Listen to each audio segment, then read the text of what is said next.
Привет! Обработка Honey, она же semi-washed.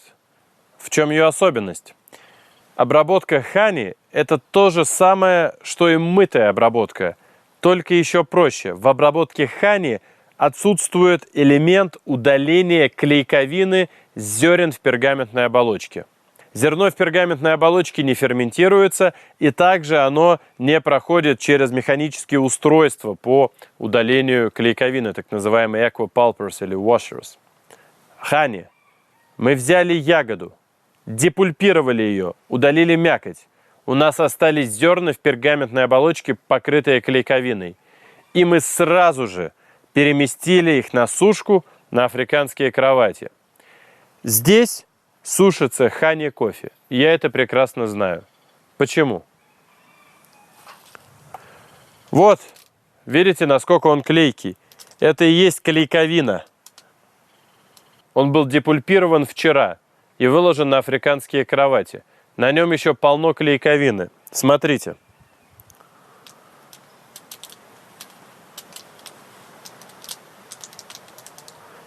Кофе клейкий, приклеился к моей руке. Именно за счет этой клейковины. Теперь рука у меня покрыта такой желеобразной субстанцией, как будто это что-то связанное с желатином. Такая вот желатиновая какая-то конфетка для детей. И она у меня размазывается по всей руке. Honey кофе легко отличить, когда он сушится на африканских кроватях. Действительно, зерна в пергаментной оболочке имеют такой несколько как будто бы медовый цвет. Зерна, на которых нет клейковины, полуфабрикат, полученный в результате мытой обработки. Их цвет такой светло-палево-желтый, на них совершенно нет клейковины. Итак, через 2 недели этот кофе будет высушен и будет готов к тому, чтобы отправиться на следующий этап обработки, на рестинг и халлинг, на отдых и отшелушивание. По мере того, как кофе сохнет, клейковина, которая покрывает пергаментную оболочку, засыхает.